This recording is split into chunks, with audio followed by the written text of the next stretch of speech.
In this week's episode of Studio Inter, we'll be previewing the first leg of the Champions League tie with Liverpool with Stephen Drennan. We'll be previewing the Sassuolo game, reviewing the Napoli and Roma games, this week's Moggi, Moratti and Frog, and much, much more. Everything here on Studio Inter, only on StudioInter.com. And Dzeko again! Inter back on level terms. A touch of good fortune about the way the chance came about. Then Eddie Dzeko there to bury it.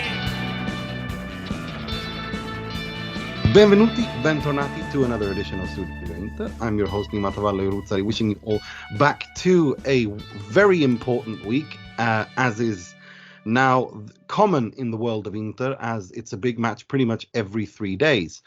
And it doesn't get much bigger than the Champions League tie in the round of 16 against Liverpool, one of the biggest teams and clubs historically, as well as the best clubs, teams in the world right now. But before we get to all of that, let me begin by introducing my panelists, starting with StudioInter.com's preview writer, Mr. Positivity himself, Mr. Mohammed Nassar. How you doing, Mo? I'm doing very well. Looking forward to this episode. Yes, so am I, especially the Napoli thing, because that equalizer, I think will be, Dzeko, and that equalizer is worth its weight in gold. But we'll get to all that. And we're also joined by StudioInter.com's feature writer. He writes a column called 5 Things We Learned from Inter This Week, Mr. Jake Smalley. Good evening. I can't be alone in this, but I'm actually really emotionally exhausted watching Inter at the moment. So this could be quite cathartic for me. Well, that's good. That's good. We're here for you, Jake. And we're also joined by a very special guest. He writes for Empire of the Cop, Liverpool.com, Critic Football, and he's the co-founder of Cracker Stats and quite the statistics nerd, all the way from Rio de Janeiro, Brazil, where he is melting, he said before we started recording. Welcome, Mr. Stephen Drennan. Thank you very much. It's a pleasure to be here. And yes, it's quite hot today. It's like nearly 40 degrees, I guess, outside in the sun. So I'm melting, yes. Yeah, well, I am a bit jealous because you've had ice cream, you said, quite a few popsicles, yeah. which is always nice when it's hot. Right, let's start with the Liverpool game, because it is a big game. I wanted to ask you a little bit in terms of data, given that that's your strength. I wanted you to compare, or not compare, but maybe how Liverpool play and what kind of a game you expect to see against Inter, and what weaknesses do you think Inter have that Liverpool will use, and the other way around. What do you see it from a data point of view? Sure. Well, the first thing to say really is it's really, really hard to try and compare teams across leagues, and the reason is that main reason is that everything isn't always equal. Like, for example, there's a lot more fouls given in Italy than there is in England. It's like nearly 14 in Italy per team, whereas it's like near 10 in England. And I don't think it's because in Italy it's like a dirtier league or the tackle harder or anything like that. If anything, people usually say the opposite when they move to England. It's like, the tackling's a lot harder. I think it's just simply the way it's refereed. Things are allowed to go a lot in England. Things aren't allowed to go in Italy. And I think that big difference is something that a lot of players maybe struggle with when they come to England. They're used to, like, in transitions, I guess, you get a nudge and you go down and you get a foul. And in England, in a transition, you get a bump, you go down, you won't get a foul, you just lose the ball. So then you end up having to, like, try to stay on your feet more and try to battle through it. And so that's the main thing is that I would say is that I think that's a pitfall people always fall into when they're trying to compare leagues, is they don't take into account the fact that everything is so different. It's the same sport, but it's judged and refereed and played entirely differently across leagues. What I would say is that Inter are the kind of dominant team, I guess, in Serie A at the moment in terms of underlying numbers. I sent you a graph, and you can share it when you post the episode. But basically, in terms of underlying numbers of XG, which is based on shots and the probability of those shots resulting in goals, Inter's just improving and improving and improving. And they're basically at the sort of levels of peak Barcelona, I guess, in terms of dominating XG in games for an inconsistent period of time. And they're really, really strong. But again, that's in Italy, and I have no idea how that compares to when you're playing a team like Liverpool in another league until it actually happens. because there aren't teams like Liverpool in Italy. So it makes it really hard to compare. The other sort of strong team in Italy would be, say, AC Milan. And then when you watch AC Milan play Liverpool, it kind of wasn't that hard a game for Liverpool in the San Siro. They had like a team of largely fringe players, and there's loads of reasons for that. But it makes it very hard just to compare, because the rare times that an English team plays an Italian team, you can't really draw too many conclusions from it because it's just one game. So that's the thing I would always say, is that until the game actually happens, it's still a football match, and there will be some surprises and things that you're not ready for. So yeah, there's that. The one thing I would say is there's lots of things that are like strong for one team and weak for another. Like, for example, Liverpool, the rate Liverpool team catches teams offside in Europe at the moment is ridiculous. They're just like a massive outlier for catching teams offside. The pros and cons of that, obviously, is it kills a lot of attacks early. You play a ball forward, offside, Liverpool get the ball back, and you just don't get an attack. And the drawbacks are, Inter just need to get that right once. You just need to break an offside trap once and you score. So there's like a big pro and a big con there. And it could be that Liverpool end up just killing a lot of Inter attacks all night, and it gets very frustrating for Inter, and nothing happens for Inter's attack. Or it could be they just break that offside trap a couple of times early, and that's it, and you're 2-0 up. And it's just that variance of how things work out. Little individual moments can just define a whole tie. And I think that's where we're at with this game, is it's a case of how things break for certain teams. That's a really good point. One thing that I've been saying for quite some time, and the reason why I've been dreading this game, is one of the things that scares me a lot is when Inter do this thing where they lose possession in transition, which is always dangerous against all teams, but against Liverpool particularly, who are probably the best counter-attacking side in the world. To do that and then have Mohammed Salah or Sadio Mane in one-on-ones with space to attack, as Paolo Di Canio said on Sky Sport Italia yesterday, if Inter do that, then arrivederci Inter, ciao ciao, it's going to be over, because these players are just too good. What if we switch that? What weaknesses do Liverpool have that Inter that could potentially use based on this season that you see? Okay, well, let's take, for example, the first match between Liverpool and AC Milan. So Liverpool pretty much dominated that first half. And then it got towards the end of the first half, roughly like 40 minutes in. And then Liverpool, for no reason whatsoever, just started leaving loads of big spaces in midfield. You could just drive buses through it. And then AC Milan, just very quickly got 2 goals. And that's what Liverpool have had a tendency to do on occasion in games this season. They get ahead, and then they just shoot themselves. It's ridiculous. And so another example would be the Brentford game. Another one would be the Brighton game when we were 2-0 up. In the Brighton game in particular, it was just maddening because Jordan Henderson was playing number 6 that day. And you're number 6 when you're 2-0 up. All you need to do is just sit in front of the defence. And he was in the box in open play trying to score. So and then we conceded 2. It was maddening. And we conceded 2 goals that day. And it was just a case of like, and it's not just to put it all on one player, but that's just to give you an example. It's like the risks that they take in those moments, they're just not needed. The sort of risk versus reward factor there is 0. Like, what are you doing? Just don't do that. But yeah, and that just gives you an idea. Liverpool will have those moments where some sort of craziness can just set in just for a little bit. But then again, against AC Milan in the first game, they recovered and they ended up winning the game. So that's the big strength of Liverpool, is this season when they go behind in games, they go on to another level that teams just can't really cope with. Like their XG, again, the probability of scoring shots, when they're just like a goal behind, it pretty much doubles from when they're tying games. So they just go all out. They go a goal behind and they're going to try and kill you.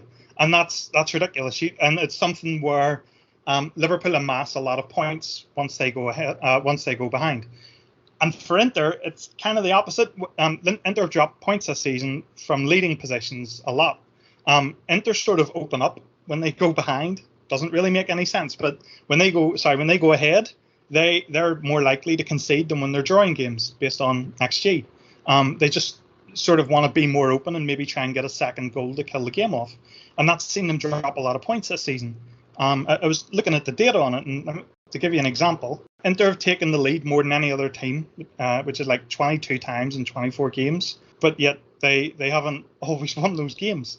They've dropped points, I think it's like 7 or 8 of them. So yeah, whereas Inter are also good at getting back from behind. They're probably the best team in Italy. They've won back 3 more points in losing positions than any other team in Italy. And it's pretty much like double the league average. So the one thing I'd say in this game is whoever scores first probably doesn't necessarily win, which is usually a rule in Europe, I'd say, for games. You usually see teams get the first goal and then they're pretty much going to win the game. But in this game, both Liverpool and Inter have the ability to drop points when they're ahead or win points back when they're behind. So it looks like it could be a very entertaining game for the neutral. Absolutely. I'm going to hand you over to Mo. Mo, did you have a question for Stephen? Then the floor is yours. Yeah, hi, Stephen. I wanted to, further expand on what Nima was asking. So if you were Simone Inzaghi and your primary objective was not to concede and your secondary objective was to potentially score, knowing what you know about Liverpool, how would you tactically line up this Inter? What sort of team instructions would you give the guys? What sort of game plan would you lay out if this was your goal? A, not to concede at home, and B, potentially to score a goal or two. How would you approach that? It's hard. That's the thing I would say. Liverpool have a record this season of scoring pretty much against every team they've played, and for a while they were scoring like 2 goals every game up until I think it was like November, December. They were just at a relentless rate of scoring goals. I think it's maybe too hard not to concede. What you probably want to do is just to try and get a goal and then try to maybe get another on the counter attack would probably be the game plan. In terms of how you do that, it kind of gets problematic because if you sit back in a low block or a medium block and sort of let Liverpool have the ball in front of you, they will create some chances. They'll get crosses into the box. They'll win set pieces, and that's where Liverpool are really dangerous. They score like the most goals in Europe from indirect set pieces. They've got like 11 from corners, and I think alone. Inter are good also from set pieces, of course. They've got like 9, I think. They're the second highest. So, again, that's another thing where it'll be interesting. It's just set pieces for the game. But you can't really just sit in a low block and not have any plan to sort of weather the storm, because that alone just probably won't work. The other thing I would say is Inter do have a tendency to let a lot of teams have the ball in their own half. Like, I think they've allowed something like 1,000 passes more in the opposition's half than Liverpool this season. So Liverpool are kind of relentless, obviously, in pressing up as soon as you win the ball back. And they're not going to let Inter have the ball in their own half. They'll push their high line up, try to catch you offside. You'll have lots of rushed clearances or long balls, hoping to try and hit Liverpool on the counter. And I think that's how it'll probably play out. And it's a case of whether you can break that offside trap or not will be crucial, I guess, to getting anything from the game. In terms of Liverpool, that press that they do, they win the. I mean, if you saw the games in Europe this season, they won the ball back so often high up the pitch. And I think it's a case of that relentless pressing is something that teams don't face that often. So it's kind of like a shock to the system the first time you face it. You're like, oh my God, this pace is ridiculous. And it could be that the pace of the game is something where Inter need to try and take it out as soon as they can, just dull the game down, which kind of goes against what you try to do at home. Obviously, you want to set the tempo and keep a high pace and try to get ahead. It might be the exact opposite Inter want here. They don't want a high pace. They want to slow the game down and try to keep it at 0 for as long as possible, and then try to work their way into the game once they adjust to the tempo or set the tempo. But ultimately, I think that's always what, in every sport, always what it comes down to is which team can impose their will on the opponent.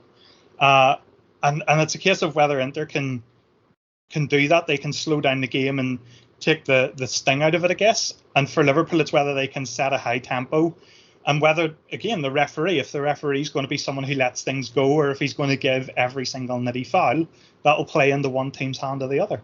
Yes, that's a really good point. Jake, did you have a question for Stephen? Thank you. Well, as a UK-based man myself, I know quite a lot of Liverpool fans, and discussing the game with them, I've sort of got a bit of mixed feelings from them. Some seem to be quite pleased with the draw, thinking that given Inter's lack of Champions League experience for the past few years, it might be one of the nicest sort of draws they could have got. Do you believe, from a Liverpool point of view, that it's quite a favourable draw? Do you think Liverpool are comfortable favourites to win this, or is it quite clear amongst Liverpool fans that they're quite wary of Inter? Yeah, I think there's people in both camps, I guess. What I would say is one of Liverpool's downfalls in the past has been teams that have successfully disrupted games, like Atletico Madrid when they went out last year. And if you can, I don't know what the terms you would use for it, but we call it shit-housing. Basically, if you can just disrupt the game as much as possible, waste time, and do stuff like that, you can get the Liverpool. You can bother them with it, and I think it's that thing of being really hard to judge Italian teams because all referees are different, and Italian football seems to give a lot of fouls for things that maybe wouldn't be given as fouls in other countries. But if Inter are good at that side of the game, and you guys will know better than I do, if they're good at sort of disrupting things whenever they're ahead, or even tying and they just don't want to concede, it'll be very, very effective, I guess, against this Liverpool side. Well, that's exactly what Inter can't do, and that's why they've conceded so many goals from leading positions. They can't kill, because they're not built like that. Simone Inzaghi isn't built like that. Even though he tries to, I mean, if it was Max Allegri, he would have you so frustrated you'd cry tears of blood, because that's just how he does. But Inter don't do that. Simone doesn't do that, and that's why I've been fearing that Liverpool was one of the teams. Liverpool, City, and PSG were the teams I absolutely Bayern Munich were those teams I absolutely under no circumstances wanted to meet at this early stage. Is because of that. Inter can't shithouse.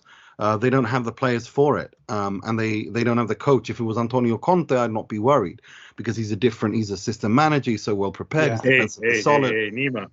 What? Nima. What? Arturito is. He's 170. He's 175 years old. He can barely walk.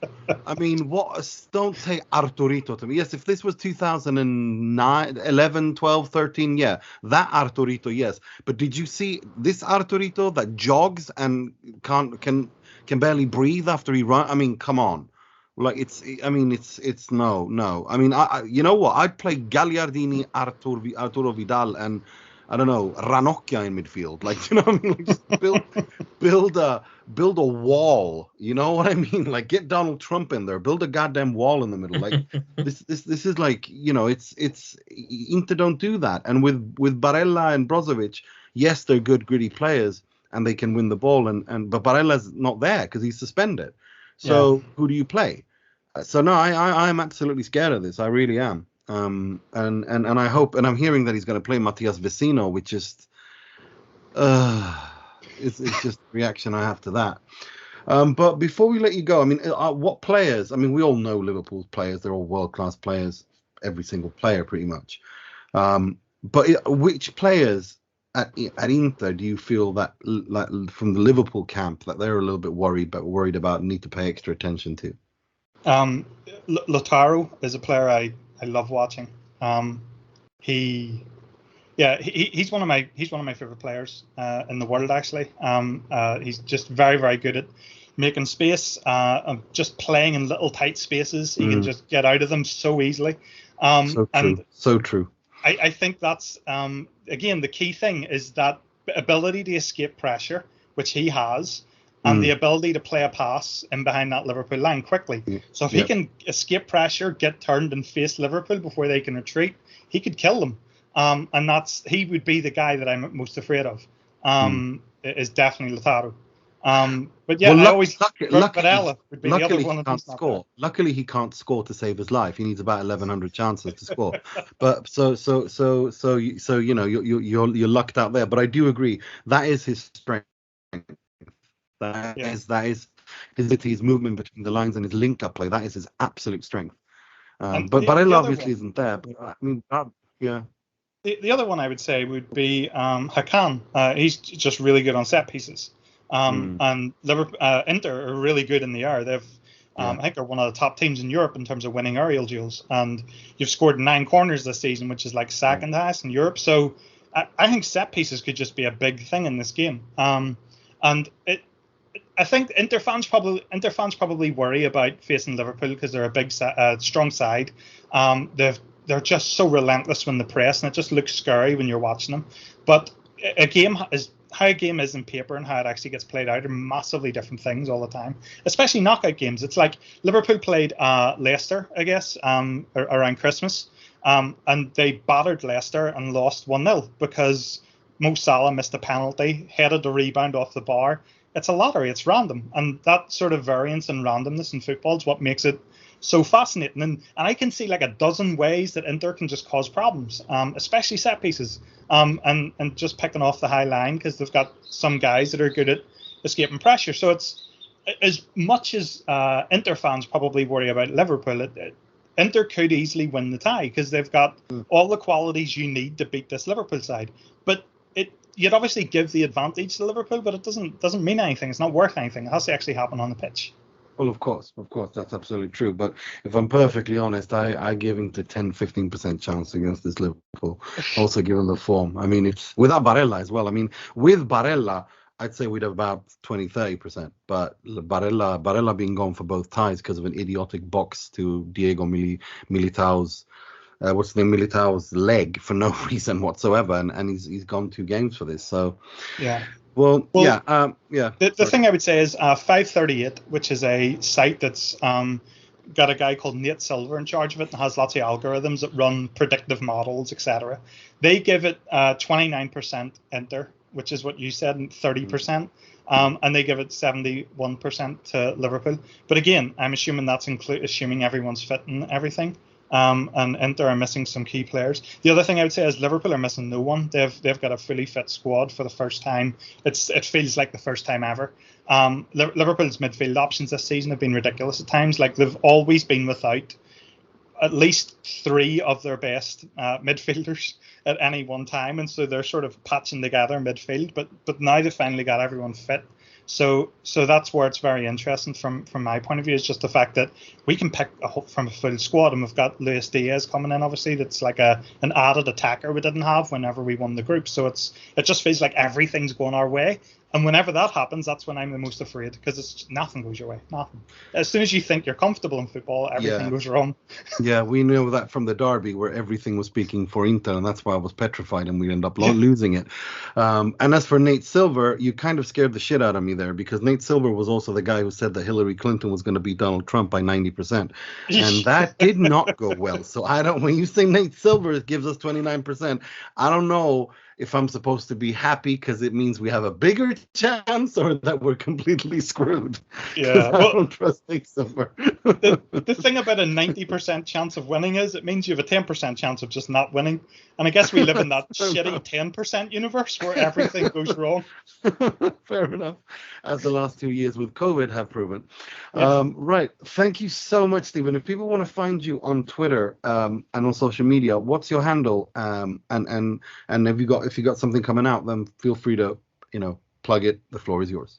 Thank you very much. Yes, I'm at Baba Yagu on Twitter, and my account for posting most of the football analysis stuff would be at Crackstats. We've also got a podcast, which has been on pause because I broke all my equipment, and I had to get new stuff imported because in Brazil it's just crazy expensive with taxes. So, and now it's arrived, hence why I'm on this podcast. So the podcast will be starting up again soon, and it's kind of interesting because it's.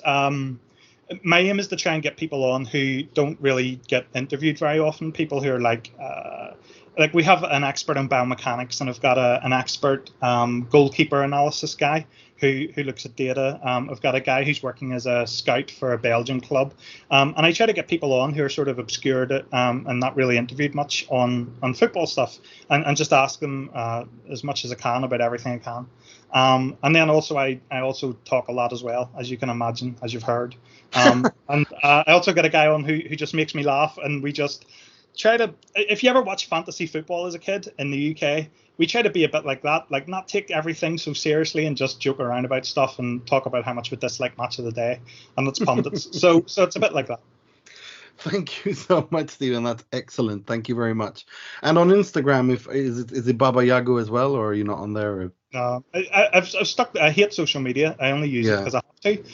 But so like, just one is enough. Yes, it is. It is. I'm with you. I'm with you 100%. I'm with you 100%. Thank you so much, Stephen. Enjoy the 40 degree centigrade and the popsicles. And I'm jealous as hell because I don't live in 40 degrees centigrade eating popsicles at this hour. Thank you very much. Take care, Stephen. Bye. Cheers. Bye. Right, Stephen Drennan there from Krakie Stats, Liverpool.com, and the Empire of the Cop. Make sure to check his work out. He's he's a good follow on Twitter, and I've followed him for a few years now.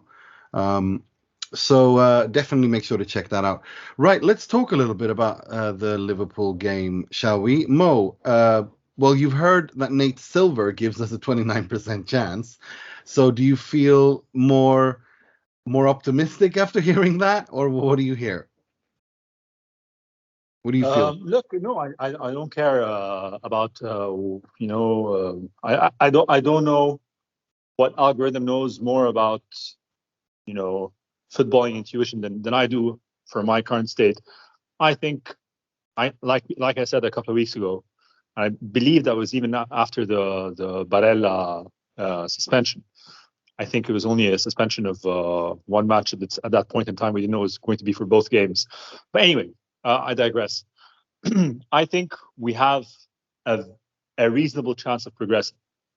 I also think, like Stephen was saying, just when you start thinking that things should be going well for you is sometimes when, in a footballing universe, when things don't go according to plan. Maybe it's true, maybe it isn't. I don't know, but I have this feeling that this Inter is going to do something. I think ultimately the most important thing is to get out of this match, the first game, in San Siro with a clean sheet. If that happens, then anything's possible at Anfield. But again, like Stephen was saying, it's practically impossible to keep Liverpool from scoring, particularly if you decide to do it in a manner that is not in line with your footballing DNA. Like you said, Nima, Inzaghi's side is not built for gritty defending 90 minutes of low block, disrupting play, so on and so forth. So honestly, I don't know how. I'm fascinated to see how Inzaghi is going to approach the game. I hope that whatever he does it with confidence, and he picks like it's a clear direction. It's not like a mishmash of multiple ideas that he tries to string together in a way that just we end up doing nothing quite well. Exactly. It becomes just none of it becomes good if you try to do 7 things at once. You end up doing none of them well. I think that's a really good point. What about you, Jake? What are your feelings going in? I mentioned in my article yesterday that I think it's possibly the worst time that Inter could be playing Liverpool. I think when we look back at the fixture schedule maybe 6-7 weeks ago, since the draw's been made, it was always going to be a crunch period. And, you just alluded to it then. The result against Milan has really sort of panicked me a little bit. I keep trying to sort of think about the idea that it is a long season. Inter did lose games last year. They are going to lose probably more this season. But the manner of it concerned me a little bit. And I wasn't massively impressed on Saturday either. So with all due respect to both Milan and Napoli, Liverpool are a better side than both of those two teams. And if you're taking those on with that team on without Barella and Bastoni, two massive players, it's going to be a real struggle. I'd happily take a draw from the first leg if I was offered it right now. I think that'd be a massive result. I'm really struggling, especially when you think of where the goals are going to come from as well. Lautaro famously is blunt as anything at the moment. So is it to play Alexis Sanchez, who's that's the thing though. That's the thing though, that I think he's going to start Alexis. Now whether he starts Dzeko or Lautaro next to him, that's the question. That seems, that's the question that needs to be answered here. Is it Alexis? I think if you play Alexis and Dzeko, you're getting a little bit too much of the same thing, because Alexis likes to move between the lines in that number 10 role, classic number 10 role. Well, so does Dzeko. He's been doing that as well a lot this season. And you get that with Lautaro. You get other skills. So I think he's going to start Alexis. And I'd rather have. I don't know. I keep changing my mind, but I feel that it's better to play with Lautaro and Alexis than it is to play with Dzeko and Alexis. That's my feeling. I don't know. What do you think, Jake? And then I want to ask Mo as well. I think we've sort of learned throughout the season that Dzeko and Lautaro don't complement each other perfectly. It's tough to argue that as well when you consider how well Lukaku and Martinez worked over 2 years. So anything in that respect is going to be a little bit of a downgrade. I'm with you. I think if I'm going to start Sanchez, I'll be starting him alongside Lautaro. Just because it gives a bit more fluidity. I also don't think Dzeko's great at necessarily holding the ball up either. Last few games, I've seen him drop quite deep. We don't want to be playing against Liverpool dropping deep. The only chance you've got of scoring in a way, like Stephen said, is playing against that high line. Two players who can move in around the space. That's exactly what I'm thinking. That's exactly it. What do you think, Mo? Yeah, I agree with you guys. I think with the loss of ability due to Barella's suspension, I definitely think that we need more mobility up front anyway. So, like Jake said, someone who can hold up play, doesn't need to drop deep, but moves into empty spaces. And so I think, yeah, you're right. I think Sanchez with Lautaro would be my choice as well. All right. Well, then it's prediction time. We have to do it. What do we think is going to happen? I'll start with you, Mo. Yeah, look, I don't know what I think is going to happen. I'll tell you what I hope happens. I hope it's. Well, we know what you hope. We know. No, I mean, I really do. I really hope it's a really ugly, boring 0-0. That's all I can hope for. I could say, I hope for a 0-0, and then maybe a Vecino or a D'Ambrosio, depending on who subs in for Bastoni, scoring at the far post to the corner towards the end. Maybe, a la Tottenham at the San Siro in the first season back in the Champions League. Maybe, but I mean, objectively, as objective as I can be with all my optimism, I think I can. I'm predicting a 0-0. I hope 0-0. I'll take a 0-0. I'll take any draw. And if Inter can also not concede, that would be even brilliant. But I think we're going to lose this 2-0. I really do. I think we're losing this 2-0.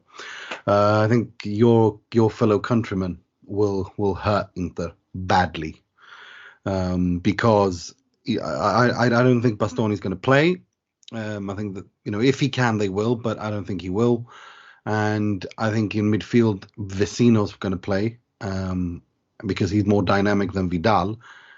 The problem with that is that Vecino has got his own problems in terms of positioning on the pitch and decision making, and you can't afford that against Liverpool. So no, I think a 2-0 defeat, which is fair enough, because then the game is over pretty much, and then we don't have to worry about it, and we can focus on the Sassuolo game. What do you think, Jake? Well, that's a pretty bleak set of predictions for me to follow on from, really. If Mo's saying 0-0's the best we can hope for, I mean, there's not much point, is there? But no, seriously, I never like to predict a defeat because I always think it's a bit miserable, but I can't say anything beyond this. And I think one thing that Inter need to take a little bit of sort of credit from in some kind of ways that you're playing against Liverpool here. I mean, I don't like saying this because as an Englishman, you're not really meant to like Liverpool if you don't support them, but they're a fantastic side. They are. Come from one of the best teams in Europe. Like the names you've just mentioned to Stephen there, Nima. You're talking Bayern Munich, you're talking Manchester City, PSG. Yeah, Liverpool, you don't want to play those teams. Inter are not at that level yet, and they're not going to be unless somebody throws 500 million into this team, and they have stars all over the pitch, and the league's, that's a whole other discussion. I'll get back to the point that I'm going to make anyway, but I think they'll get beat 2-1. I think Inter will score because I think they'll throw everything at it, but I think 2-1. Yeah. That seems to be whatever. Yeah, and yeah. Well, cool. Right. Well, let's turn the clock back a little bit. A reason why I also think that Inter will lose is because of a new problem that we've seen that I spoke about on this podcast last week and sometimes before, alluded to at least, and that is that Stefan de Vrij is Handanovic 2 years after he peaked when he was awarded the Serie A goalkeeper of the year. And that's where Handanovic is. Now, the difference with Handanovic, in my opinion, is the fact that I think Handanovic is a physical peak. He's a physical decline. He's older. His reflexes aren't what they used to be and all that. And I don't blame him for Inter not replacing him. He can still do the individual game where he's outstanding, like against Napoli, where he was, in my opinion, probably together with Perisic, the best player on the pitch for Inter. But the consistency and the unforced errors are there. But with de Vrij, I'm not sure it's a physical decline. I think it's a mental decline. He's won everything in Italy. And I think it's a new challenge kind of situation where he's pushing 30 and it's time to find a new challenge. And I'm afraid that until this is something that could affect Inter until the end. And I think it will against Liverpool. And I'm worried because the alternative is Andrea Ranocchia, who I respect and love a lot as a person, but I don't think is good enough to play at this level, to be perfectly honest. So, just looking at that Napoli game, we barely got a chance to sit down before Inter got completely outplayed because Stefan de Vrij gave away a stupid penalty. And then the rest of the half, Inter were lucky to not be 2-3 goals down. And if they had been, the game would have been over there. But they weren't. And they were able to come back into it. They were able to build confidence because Inter dictated the tempo of the midfield in the second half. They controlled the game for the second half.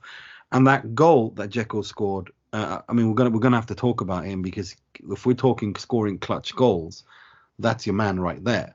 The number of important goals he scored. But I do want to touch a little bit about Stefan de Vrij. What did you think when you were watching that, Mo? Yeah, after I saw the VAR replay of that penalty decision, all I could think of is, holy shit, Nima's going to have a field day with this.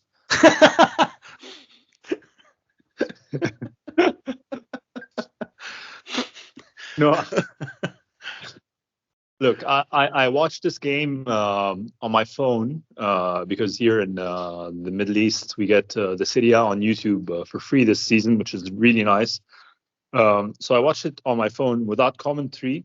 And because I was on my phone, I was off of social media either. So I finished the game completely devoid of, any sort of cataclysmic implosion that was going on Inter Twitter.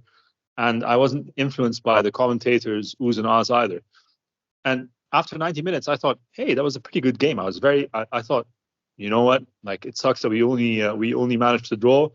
It was a pretty crappy first half, but we had an excellent second half. We could have definitely scored another 1 or 2 goals. And then I go on Twitter and I'm like, the sky's fallen. What's going on? No, the sky has not fallen. I think that's exaggerated. It was insane. Yeah, no. De Vrij is done. We can't win No, that's exaggerated. No, that's exaggerated. That's completely exaggerated in my opinion. I think But yeah. You read the same tweets, right? Like it felt like the season was over. We can't win for shit. Inzaghi's a shit manager. No, like he can't follow. Like, I didn't say anything like that. No, I'm not saying that you did. No, I'm saying that Inter Twitter, like Inzaghi can't win against Inter Twitter and Inter Facebook. Inzaghi can't win against big teams. And I thought it was a very good game. And Napoli were actually the luckier ones. We were both ultimately probably satisfied with the point. But considering how the last 45 minutes went, I would imagine Napoli were happier with the draw than Inter were, So I honestly I didn't, beyond to be fair, like beyond the mistake of the penalty, which was a pretty clumsy error. But I mean, I think it was just an individual error. It wasn't a brain fart. It wasn't like that other time when he miscued the header and misjudged the ball flying the ball back and whatever. I can't remember the game now, but I think it was just a clumsy tackle, and it's anyone. It can happen to anyone. So I don't know. I mean, the fact that you mentioned the rise decline, and now we're looking out for it and seeing more and more bits of evidence, clearly doesn't do your thesis a disservice. It makes sense, but I don't know what to do with it, at this point in time. No, we can't do anything with it. We got to go to the end of the season with it, but the only thing is, it has to be addressed in June. Like, that's all I'm saying. Fair. I mean, that if this is the conclusion, then I'm behind it. Sure. Because there's nothing we can do, and I've been saying on Twitter as well for a while that I think that maybe, in the Serie A, I would probably bench De Vrij for a few games and play Ranocchia, because I think against Osimhen in the Napoli game, in the return leg that Inter won, he was very good in that game. And so, together with Skriniar and Bastoni. No Ranocchia without Bastoni, huh? Well, exactly. It's without Bastoni, and Skriniar is, who I love, but is hardly, he struggles with lateral movements. Bastoni's the quick one. So no, I agree with that. I mean, if Bastoni plays, I'd play Ranocchia, no problem. But I don't know, and it's a problem because De Vrij was. I mean, we're talking about a player who was the best defender in the Serie A not so long ago, and it's a tricky one. It's a really tricky one. But no, I think that goal, if Inter win the Serie A this season, Edin Dzeko's equalizer will be one of the reasons and moments in the season where we can look back to and point and say that was one of the decisive moments when Inter, firmed their, took control, or not control, but firmed their grasp on the Serie A title, because that equalizer and keeping Napoli at bay with a game in hand and coming back from that dreadful half, which in my opinion was the worst half under Simone Inzaghi. And to even feel that you, with a little bit more luck, you could have actually won the game. After and coming back from that builds character and confidence, and that's the most important thing. After a derby defeat, where Inter dominated for 75 minutes, but still went home with nothing, thanks to our good friends Stefan De Vrij and Samir Handanovic, who, as well as many other factors as well. But Olivier Giroud has never turned a player in his career, let alone now when he's 35 and has the mobility of a refrigerator. But it's, that happened against De Vrij. And that leaves marks in the team's confidence. But to win against Roma and to come back and draw against Napoli in the way that Inter did it, that's really impressive. And that builds confidence. And that's something they will take with them moving forward. And I think it's, especially in this critical moment in the season, I think cannot underestimate these minor psychological advantages that a result like the one against Napoli gives you, because I think Napoli should feel hard done by, not feel hard done by, but they should be disappointed not having won it. And they were disappointed. I think with Inter, I was happy with a point. I said it last week. I'll take a draw any day of the week. And if it came, and the fact that it came like that, the way that it did, that's just a bonus in my opinion. What do you think, Jake? Well, actually, I wanted to ask you a question. I've just been sort of pondering this thought, and I've always championed Stefan De Vrij. I've always thought he's a brilliant defender, and I think particularly his first season when he was at Inter under Spalletti, I thought he was absolutely outstanding, and even at times last season. But I was sitting here thinking about it, and for a while, out of the three, I would have said De Vrij was the most undroppable one. I obviously wouldn't say that on current form, but would you argue perhaps that as soon as Milan Skriniar learnt to play Conte's sort of three at the back system, has he been better than De Vrij over that period, do you think?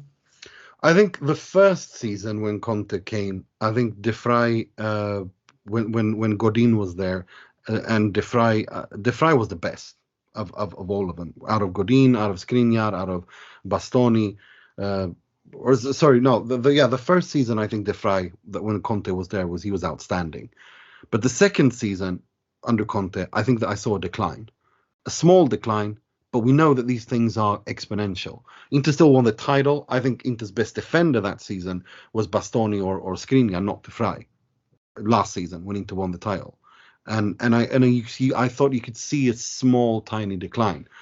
But these things are exponential. This season, I think it's one of those situations that you're noticing it because it's costing Inter points in games. And I still don't want to think, let me rephrase it. I don't want to think that it's a physical decline because he's barely 30 and defenders can play at a very high level until they're 34, 35, 36 even. So I don't know. I hope it's not that. I hope it's more of a situation where, he's been in Italy for almost a decade. He's won everything. He wants to try something else and, to fire himself up. I hope it's one of those situations because that way Inter can sell him and get a nice bit of money and sign Bremer, who I think is much more adapted to Simone Inzaghi's style of football simply because he is so quick that he allows Inter to play with a much higher defensive line, which suits Simone Inzaghi's football to the T. But we know that there's going to be many a club after him because the central defenders that are 24, 25 years old with those characteristics, they are sought after. So Marotta needs to work his magic there. That's what I think. Well, but going back to my question, Jake, what do you think about what we spoke about, the Napoli game? I think it was a frustrating watch. I think what you've mentioned earlier is pretty much bang on. I thought the first half was terrible. It was really difficult to watch. It was clunky. There's no real transitions being made from defence to attack. Inter didn't like they were going to score. And one player who really isolated himself, I alluded to it a little bit earlier, was Lautaro Martinez. I think the hardest thing to accept from him is he's been a fantastic signing. He's a great player. He's got real individual quality, but he's never, at this moment in time, in my opinion, going to reach elite striker status until he can start winning games for Inter on his own. Because in games with attack margins, especially big games, he sometimes has the tendency to sort of disappear a little bit. And these runs of form that he has during the season, where he goes 6-7 games without scoring, I know he'll then go on a run where, like, I remember last season, he scored a hat-trick against Crotone, and then scored a couple of weeks after that. These runs are going to kill him. He's not at his peak yet, I understand that. But when you're looking for something to happen, Inter were getting plenty of the ball in that first half, especially down the flanks. Like you said, Perisic was fantastic, I thought. He was trying to be industrious. Çalhanoğlu wasn't offering enough in that midfield area. That wasn't helping. But whenever I was seeing Inter's attackers, it was Dzeko dropping back 20 or sort of 15 yards further back than what he should be, and he's no mobility whatsoever. So he's grabbing hold of the ball, and I'm not really too sure what he's trying to do with it. And it was just dying for Lautaro to get hold of the ball and try and make something happen a little bit. They really miss having that striker. That Lukaku would sometimes have that effect last season. He'd take the ball on his chest, back to goal. He'd turn, he'd make a run, he'd give a Hakimi down the right. You're forgetting Inter are missing these players. And I think in games like that, it is highlighted. I was quite happy with the way they came back in the second half. I thought they were better. But I was really happy with the draw. If you'd have said to me at half-time, this will finish in a draw, I'd have been delighted. And it does come out being a worse result for Napoli than it does for Inter. But it does also put a bit of pressure on this game in hand. I think if it was Bologna at San Siro, I'd be a little bit more confident because going away from home is it's never simple, doesn't matter who you're playing. No, that's a good point. Right. Then let's move. I mean, the Roma game was fairly simple. It was very emotional. Jose came back and, they gave him a beautiful gift. And so there's not much to say about that. Inter won and now we're playing an absolutely delicious Coppa Italia semi-final where Milan start at home on March 1st at 9 p.m. and the second games will be played some point around 20th of April, where Inter are the home team. And just for everyone so they know, away goals apply. They don't apply in the Champions League when Inter play Liverpool, but when Inter and Milan, who share the same stadium and the same city, play in Italy, there's the away goals rule. Fantastic. Go make of that what you will. So those are that's the situation, and we'll discuss that more closer to the time. But let's focus on Sassuolo, because we will be playing that game potentially or 100% without Marcelo Brozovic, who's reached the yellow card ceiling where he gets an automatic 1-game suspension, but potentially also Alessandro Bastoni, because Inter have appealed that second match suspension, and we don't know the result of that yet. So potentially Sassuolo without Brozovic and Bastoni. Now, if you want to talk about games that I'm focused on and worried about, it's this game, because Sassuolo at home, they're a bogey team. It doesn't matter where Inter plays Sassuolo. They're a bogey team for Inter. And this Sassuolo, we saw against Roma, and we've seen throughout the season against Milan, they can hurt you. They're a young team. They're a very exciting team with lots of potential. They can sometimes, zoom out of games because they are that young, but they can hurt you, and they can easily beat Inter. And Inter, who's in a little bit dodgy form, coming from a midweek game in the Champions League. I am worried about this game, and this is the one that matters, because for me, the Champions League is a bonus. Inter aren't going to win it, and I don't really care if, about the Liverpool. After the Liverpool draw, I'm like, just don't get humiliated. For me, the Serie A title is important. Winning that second star this season is incredibly important. The Coppa Italia is important. They have to. I want them to. For the club's own self-belief and confidence, it's really important to dethrone Juventus from all of these titles, having done so in the Supercoppa and the Serie A, and to build a winning momentum and win 2 Serie A's in a row. That's incredibly important for Inter's confidence as a club, and that's why this is the game I'm looking to, the Sassuolo game. What about you, Mo? What are your feelings going into Sassuolo game? Much more positive than you, no doubt. I think Sassuolo are for sure a tough young side. All the attention their players are getting on the market now, is testament to that. But honestly, I think after the Liverpool game, after this run of extremely difficult matches, Atalanta, Juve, Roma, Napoli, Liverpool, it's going to be I think a considerable step down in quality, and I think Inter are going to be riding enough positive momentum from the, I would say, strong or decent run that they've done through these 8 weeks or so, to be able to dispatch Sassuolo quite, let's say, effortlessly. That's very positive. What about you, Jake? What do you think? Well, I don't know how I'm going to follow that, actually. That's that's blown me out. That's brilliant. I love that. I really like Sassuolo. I like watching them play. I think they've got some brilliant footballers. I totally agree. Berardi, Raspadori, Traoré, Berardi, Maxim Lopez, Scamacca, who we're linked to. Now, this is a team that can play football, no? Yeah, in all types of ways. I think when they're on form and it's fluid, they're an outstanding team to watch, and they're tough to play against. Even the reverse fixture, it took a bit of brilliance from Perisic with that cross towards Dzeko to actually unlock that game. So if the history books are anything to go by, Conchili will grow 6 other arms, and he'll be a fantastic keeper as well too. I mean, I watched him. I think it was wasn't this week or the weekend before.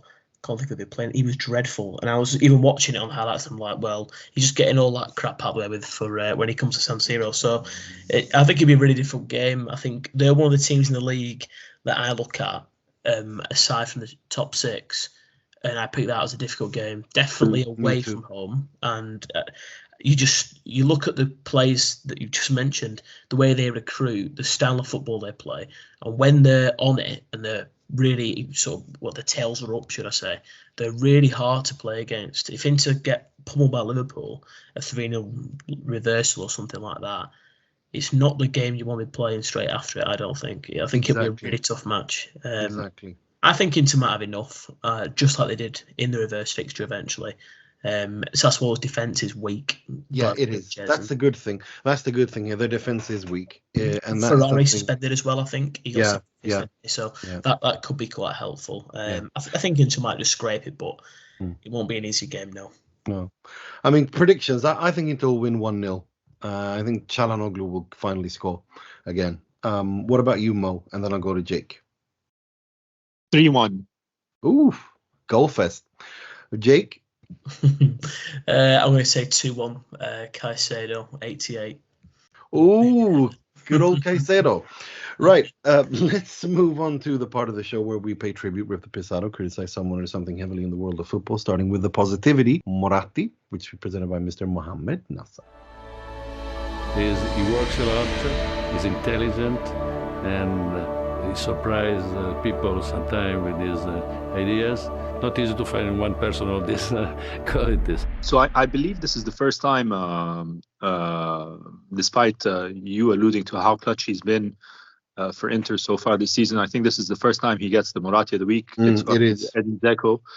Like you said, Nima, I mean, you've spoken about him pretty comprehensively all episode long. The guy has exceeded all expectations, but more importantly, has been there when it really mattered. And I suspect, like you say, looking back at the season, maybe come May when we finally put that second star onto the jersey, we'll look at that Napoli game as an important turning point. So I think that goal in particular could prove to be very important for the season. So Edin Dzeko, he's the Moratti of this week. I mean, it's not just that; it's just everything he does. It's the leadership. I mean, he's such a captain, isn't he? He's a leader on the pitch, off the pitch. You see how he, him and Perisic, the roles they've assumed in this dressing room, in the training ground, in the games, the way they talk to players, the younger teammates, how they get them going and try to charge them up. It's so impressive, and how he comes up clutch. Sassuolo away, Venezia at the death. Juventus he scored against, Roma, both games he scored against. I mean, the guy, it's been, really applaud. You got to applaud the guy. He really, really has exceeded every expectation and then some. I don't think anyone can ask anything more of him at this point in his career, given how much Inter paid for him and the fact that he's 36 in a month or in a couple of weeks. It's just outstanding. Right. Timing for that goal, perhaps, as well, need to mention. To score on 47 after what was a really poor half as well. I think that was really key as well. Clutch to the definition, really. Agreed. Right, let's move on to something much more comical. This week's Frog, which will be presented by Mr. Jake Smalley. È clamoroso! Autogol di Ranocchia! Well, I wanted to give you a bit of a Valentine's theme. I have just been sat here before coming on the pod, rapidly writing my Valentine's Day card at what is UK 8 o'clock time. So I'll use this opportunity to bring a bit of football relation to this. So I was having a bit of a scroll before, and I'm a massive advocate of playing Football Manager. I've took Inter to multiple triplettes, so I'm probably better than Mourinho's manager, really. Looking at it, we've got a crazy story back from 2007. A little bit of a reminder this week. There's been a book published known as Football Manager Stole My Life. And one of the little excerpts from that is Tim Pike, who took his wife on honeymoon to Bulgaria so that he could visit the town of Nesibar. Lovely place, by the way, I've been. So he could see the second division side that he was managing in the real world. He sent her off on a night out with her friends so he could go and watch them. So if that isn't commitment to Football Manager, I don't know what is. That is amazing. Are they still married? I can't confirm that. I'd imagine once you've read that book, I don't think you'd be best pleased. It is lovely, Nesibar. In all fairness, it's a lovely place. So yeah, I mean, if everyone's a winner, everyone's a winner. Right, let's move on to something much more negative. This week's Moggi, which I'll be presenting myself.